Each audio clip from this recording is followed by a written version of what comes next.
Hello, everyone, and welcome back to our reading of The Black Arrow. Today's chapter, Night in the Woods, concluded. Let's get started. The horses had by this time finished the small store of provender and fully breathed from their fatigues. At Dick's command, the fire was smothered in snow, and while his men got once more wearily to saddle, he himself, remembering somewhat late true woodland caution, chose a tall oak and nimbly clambered to the topmost fork. Hence he could look far abroad on the moonlit and snow-paved forest. On the southwest, dark against the horizon, stood Low's upland, heathy quarters where he and Joanna had met with the terrifying misadventure of the leper, and there his eye was caught by a spot of ruddy brightness no bigger than a needle's eye.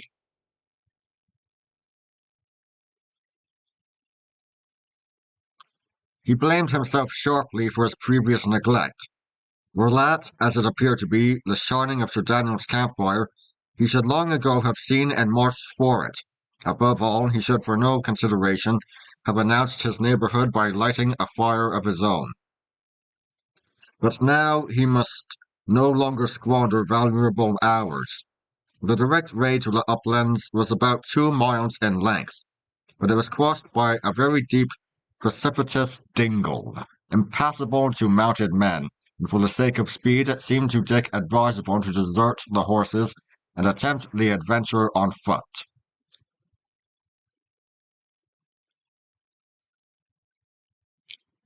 10 men were left to guard the horses. Signals were agreed upon by which they could communicate in case of need, and Dick set forth at the head of the remainder, Alicia Risingham walking stoutly by his side. The men had freed themselves of heavy armor and left behind their lances, and they now marched with a very good spirit in the frozen snow and under the exhilarating luster of the moon. The descent into the dingle, where a stream strained, sobbing through the snow and ice, was effected with silence and order, and on the further side, being then within a short half-mile of where Dick had seen the glimmer of the fire, the party halted to breathe before the attack.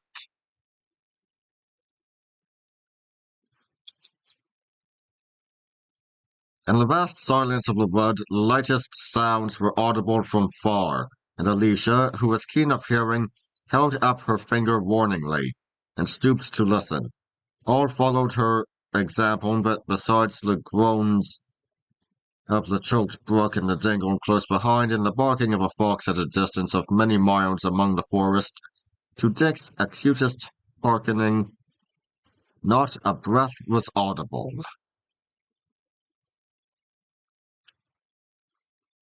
But yet for sure I heard the clash of harness, whispered Alicia.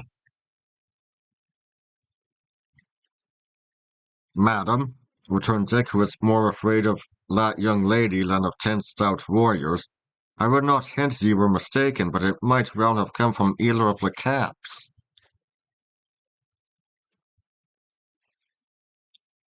It came not thence, it came from westward, she declared.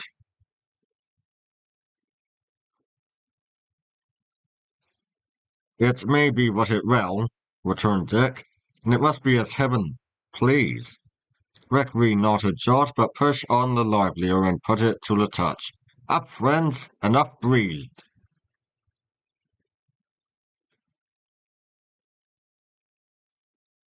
As they advanced, the snow became more and more travelled with hoof marks, and it was plain that they were drawing near to the encampment of a considerable force of mounted men.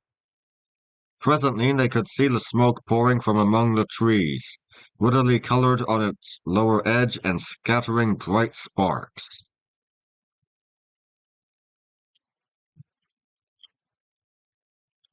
And here, pursuant to Dick's orders, his men began to open out, creeping stealthily in the covert to surround on every side the camp of their opponents.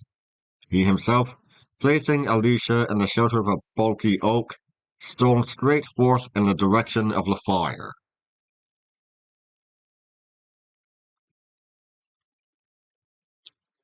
At last, through an opening of the wood, his eye embraced the scene of the encampment. The fire had been built upon a healthy hummock of the ground, surrounded on three sides by thicket, and it now burned very strong, roaring aloud and brandishing flames. Around it there sat not quite a dozen people warmly cloaked, but though the neighboring snow was trampled down as by a regiment, Dick looked in vain for any horse. He began to have a terrible misgiving that he was outmaneuvered. At the same time, and a tall man with a steel sallet, who was spreading his hands before the blaze, he recognized his old friend and still kindly enemy Bennet Hatch, and in two others, sitting a little back, he made out, even in their male disguise, Joanna Sedley and Sir Daniel's wife. Well, thought he to himself, even if I lose my horses, let me get my Joanna, and why should I complain?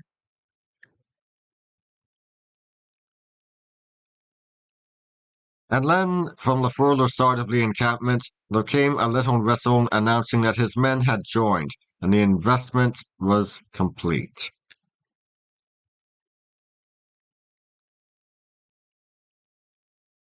Bennet, at the sound, started to his feet, but ere he had time to spring upon his arms, Dick hailed him.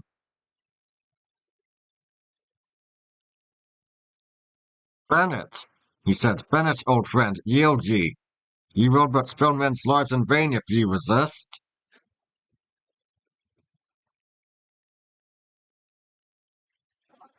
"'Tis Master Shelton, by Saint Barbary," cried Hatch. "Yield me, ye ask much. What force have ye?"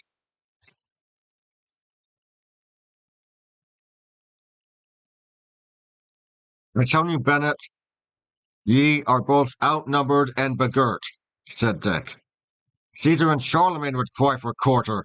I have 20 men at my wrestle, and with one shot of arrows I could answer for you all."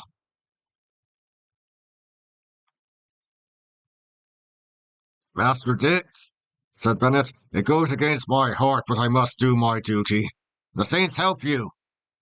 And therewith he raised a little tucket to his mouth and round a rousing call.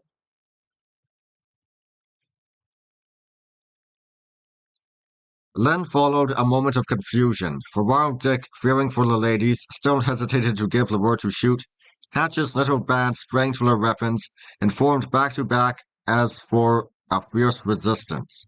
In the hurry of their charge of place, Joanna sprang from her seat and ran like an arrow to her lover's side.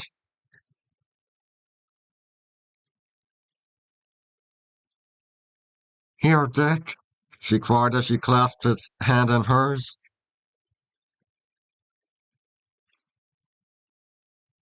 But Dick still stood irresolute. He was yet young to the more deplorable necessities of war, and the thought of old Lady Brackley checked the command upon his tongue.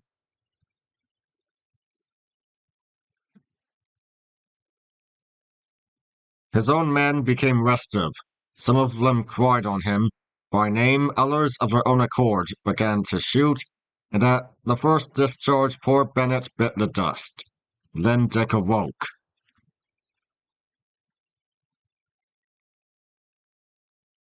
"On!" he cried. "Shoot, boys, and keep to cover! England and York!"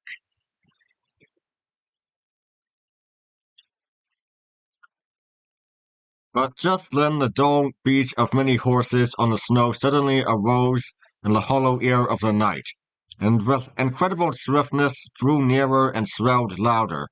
At the same time, answering tuckets repeated and repeated Hatch's call.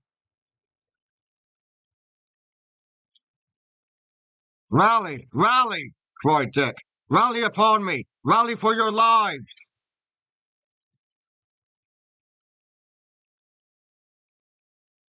But his men, afoot, scattered, taken in the hour when they had counted on an easy triumph, began instead to give ground severally, and either stood wavering or dispersed into the thickets.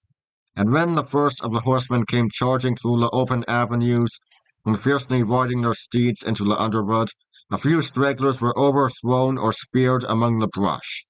But the bulk of Dick's command had simply melted at the rumor of their coming.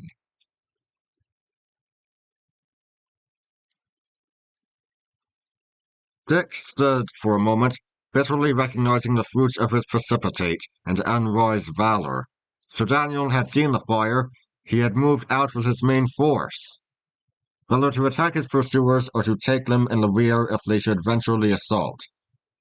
His had been, throughout the part of a sagacious captain, Dick's the conduct of an eager boy, and here was the young knight, his sweetheart indeed, holding him tightly by the hand, but otherwise alone, his whole command of men and horses dispersed in the night and the wide forest like a paper of pins in a bay barn.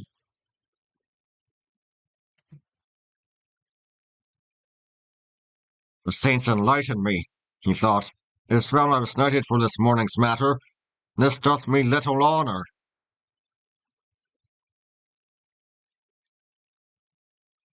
And thereupon, still holding Joanna, he began to run.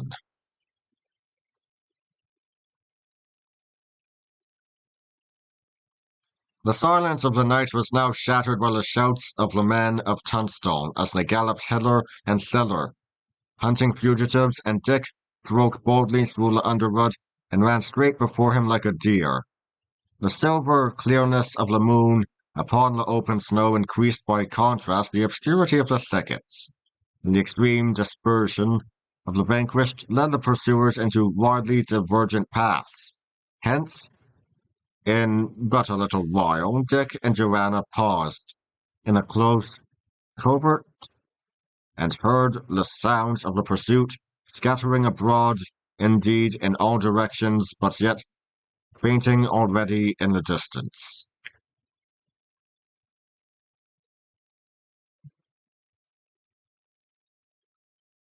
And I had but kept a reserve of them together, Dick cried bitterly. I could have turned the tables yet. Well, we live and learn. Next time it shall go better.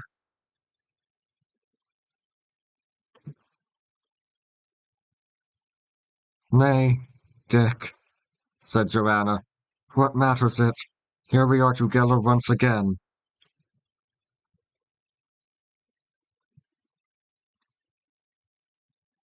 He looked at her, and there she was, John Matcham as of yore in hose and doublet.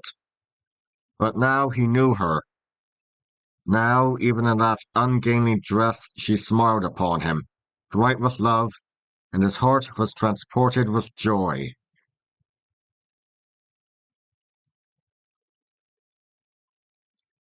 Sweetheart, he said, if you forgive this blunderer, what care I? Make we direct for Holywood. There lieth your good guardian and my better friend Lord Foxham. There shall we be wed, and whether poor or wealthy, famous or unknown, what matters it? This day, dear love, I won my spurs. I was commended by great men for my valor. I thought myself the goodliest man of war in all broad England. Then first I fell out of my favour with the great, and now have I been well thrashed and clean lost my soldiers. There was a downfall for conceit, but dear, I care not. Dear, if ye still love me and well read, I would have my knighthood done away and mind it not a jot. My Dick, she cried, and did they knight you?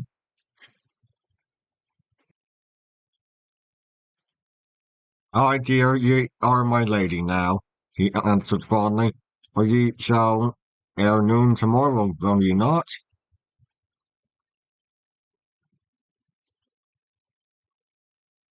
That will I, Dick, with a glad heart, she answered. "Aye, sir. Methought ye were to be a monk," said a voice in their ears. "Alicia!" cried Joanna. "Even so," replied the young lady, coming forward. "Alicia, whom ye left for dead, and whom your lion driver found and brought to life again."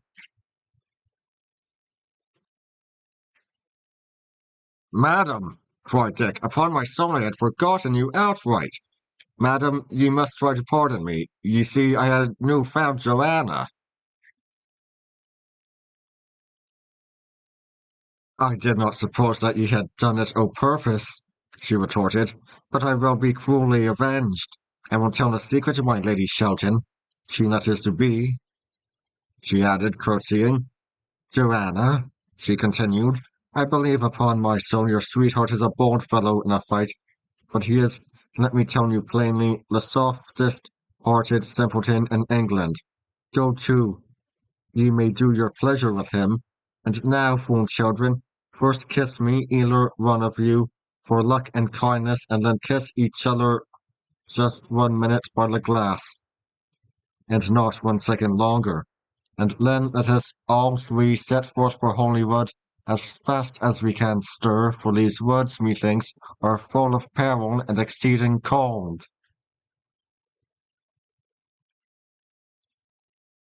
Forth then they went through open leafless groves and down snow-clad alleys under the white face of the winter moon, Dick and Joanna walking hand in hand, and in a heaven of pleasure, and their light-minded companion, her own bereavements heartily forgotten, followed a pace or two behind, now rallying them upon their silence, and now drawing happy pictures of their future and united lives.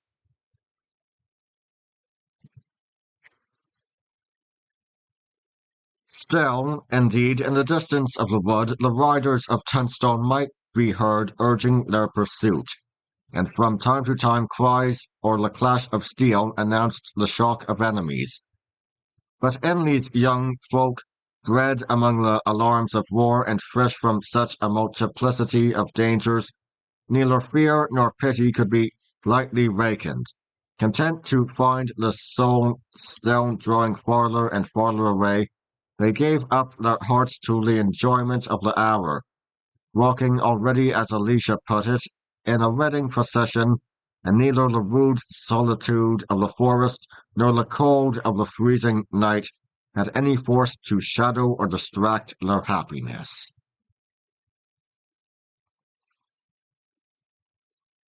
At length, from a rising hill, they looked below them on the dell of Holywood. The great windows of the forest abbey shone with torch and candle. Its high pinnacles and spires arose very clear and silent, and the gold rood upon the topmost summit glittered brightly in the moon. All about it, in the open glade, campfires were burning, and the ground was thick with huts, and across the midst of the picture the frozen river curved. "By the mass," said Richard, "there are Lord Foxham's fellows still encamped. The messenger hath certainly miscarried. Well then, so better. We have power at hand to face Sir Daniel."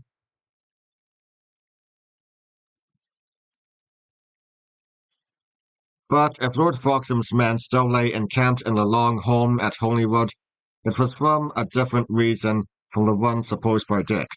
They had marched indeed for Shoreby, but ere they were halfway thither, a second messenger met them, and bade them return to their morning's camp, to bar the road against Lancastrian fugitives, and to be so much nearer to the main army of York.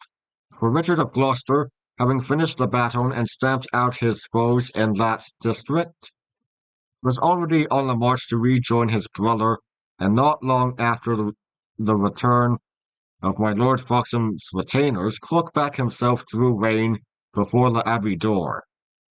It was in honour of this august visitor that the windows shone with lights, and at the hour of Dick's arrival with his sweetheart and her friend, the whole ducal party was being entertained in the refectory with the splendor of that powerful and luxurious monastery.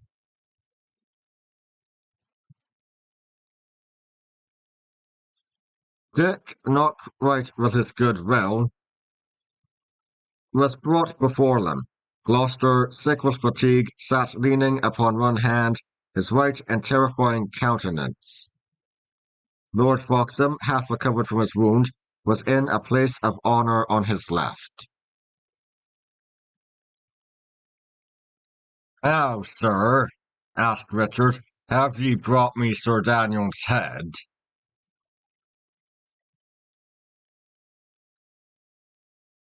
"My Lord Duke," replied Dick stoutly enough, but with a qualm at heart, "I have not even the good fortune to return with my command. I have been, so please your grace, well beaten." Gloucester looked upon him with a formidable frown. "I gave you 50 lances, sir," he said.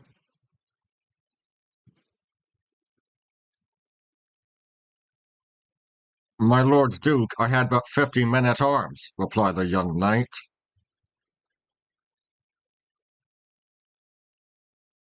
"How is this?"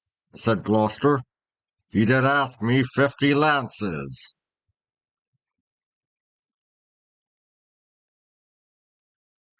"May it please your grace," replied Catesby smoothly, "for a pursuit we gave him but the horsemen."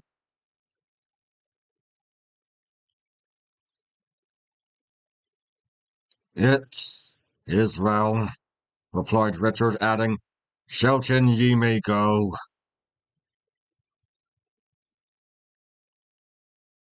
"Stay," said Lord Foxham, "this young man likewise had a charge from me. It may be the half better sped. Say, Master Shelton, have ye found the maid?"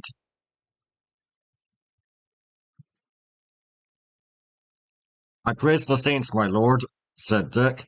"She is in this house."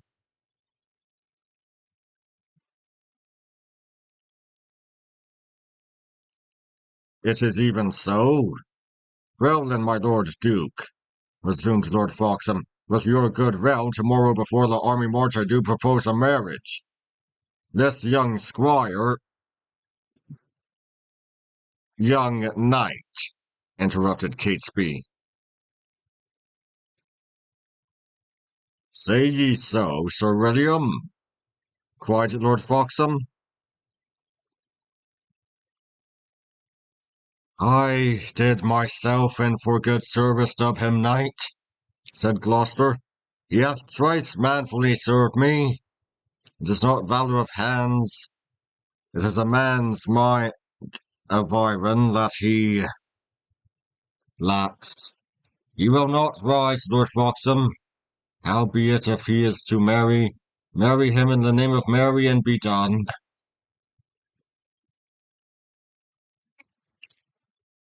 "Nay, he is a brave lad, I know it," said Lord Foxham.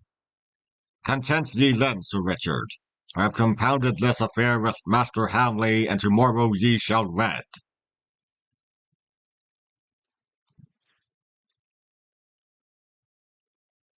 Whereupon Dick judged it prudent to withdraw, but he was not yet clear of the refectory when a man, but newly alighted out the gate, came running 4 stairs at a bound, and brushing through the abbey servants, threw himself on one knee before the Duke.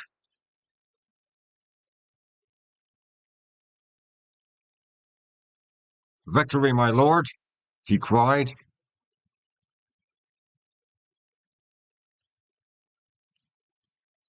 And before Dick had got to the chamber set apart for him as Lord Foxham's guest, the troops in the home were cheering around their fires, for upon that same day, not 20 miles away, a second crushing blow had been dealt to the power of Lancaster. And that would be all for today. I'll see you all next time. See ya!